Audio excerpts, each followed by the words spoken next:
सृष्टि के आरंभ में सर्वज्ञ, दयालु और सर्वसमर्थ महादेव जी ने सभी लोगों के उपकार के लिए वारों की कल्पना की।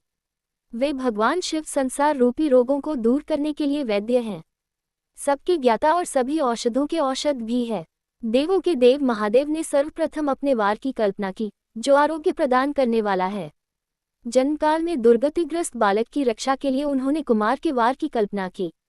तत्पश्चात भगवान शिव ने आलस्य और पाप की निवृत्ति तथा समस्त लोगों का हित करने की इच्छा से लोकरक्षक भगवान विष्णु का वार बनाया। इसके बाद सबके स्वामी भगवान शिव ने पुष्टि और रक्षा के लिए आयुकर्ता ब्रह्मा का आयुष्कारक वार बनाया, जिससे संपूर्ण जगत के आयुष की सिद्धि हो सके। तीनों लोकों के लिए पहले पुण्य पाप की रचना हो जाने पर उनके करने वाले लोगों को शुभाशुभ फल देने के लिए भगवान शंकर ने इंद्र और यम के वारों का निर्माण किया। ये दोनों वार क्रमशः भोग देने वाले और लोगों के मृत्यु भय को दूर करने वाले हैं। इसके बाद सूर्य आदि 7 ग्रहों को, जो अपने ही स्वरूप और प्राणियों के सुख दुख का सूचक हैं, भगवान शिव ने उपर्युक्त 7 वारों का स्वामी निश्चित किया। वे सब के सब ग्रह नक्षत्रों के ज्योतिर्मय मंडल में प्रतिष्ठित हैं।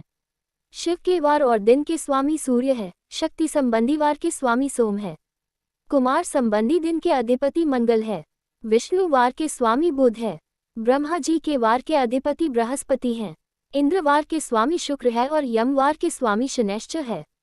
अपने अपने वार में की गई उक्त देवताओं की पूजा अत्यंत फलदायी है। सूर्य आरोग्य और चंद्रमा संपत्ति के दाता हैं। मंगल व्याधियों का निवारण करते हैं, बुध पुष्टि देते हैं, बृहस्पति आयु की वृद्धि देते हैं, शुक्र भोग देते हैं और शनैश्चर मृत्यु का निवारण करते हैं। ये 7 वारों के फल बताए गए हैं, जो उन देवताओं की प्रीति से प्राप्त होते हैं। सप्ताह में 7 दिन होते हैं। ये 7 वार हमारे जीवन का मार्गदर्शन करते हैं। यदि सकारात्मक रूप से देखें तो हमको इन 7 वारों से सुंदर शिक्षा मिलती है।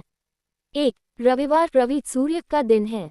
सूर्य स्वयं तपकर सारे संसार को प्रकाश देता है, अतः जो स्वयं कष्ट तपकर सहकर दूसरे को रोशनी दे उसके जीवन में शांति आती है, उसी का जीवन सार्थक है। 2. सोमवार सोम चंद्रमा अर्थात शीतल, परोपकारी को शांति मिलती है। 3. मंगल शांति से मंगल शुभ होता है। 4. बुध बुध मतलब ज्ञान अर्थात ज्ञानी, जीवन में मंगल होने पर बोध ज्ञान होता है। 5. बृहस्पति गुरु का वार है, ज्ञानी होने पर गुरु कहलाता है। गुरु मन और स्वभाव को सुधारते हैं, जिसकी प्रत्येक क्रिया ज्ञानमय हो वह उत्तम गुरु है। 6. शुक्र गुरु बनने के बाद जीवन में शुक्र यानी संयम आता है। संयम आने से व्यक्ति स्वतः ही पराक्रमी बन जाता है। शुक्र का अर्थ पराक्रमी भी होता है। 7. शनि संयमी, पराक्रमी व्यक्ति शनि को भी वश में कर सकता है अर्थात काल पर भी विजय प्राप्त कर लेता है। हिंदू मान्यताओं के अनुसार सप्ताह के 7 दिनों में प्रत्येक दिन किसी न किसी भगवान की पूजा की जाती है।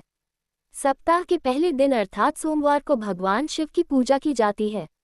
क्यों करते हैं सोमवार को भगवान शिव की पूजा? पौराणिक मान्यता है कि सोमवार के दिन रखे जाने वाले व्रत को सोमेश्वर व्रत के नाम से जाना जाता है, क्योंकि इसी दिन चंद्रमा की पूजा भी की जाती है।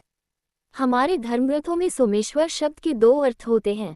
पहला अर्थ है सोम यानी चंद्रमा, चंद्रमा को ईश्वर मानकर उनकी पूजा और व्रत करना।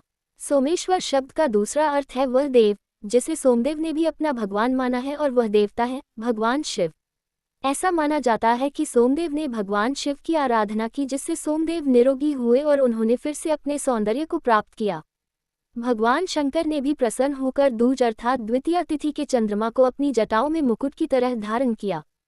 परंपरा के अनुसार सोमवार व्रत पर लोग भगवान शिव और पार्वती की पूजा करते आ रहे हैं, क्योंकि ये चंद्र उपासना से ज्यादा भगवान शिव की उपासना के लिए प्रसिद्ध हो गया है। भगवान शिव की सच्चे मन से पूजा कर सुख और कामना पूर्ति होती है।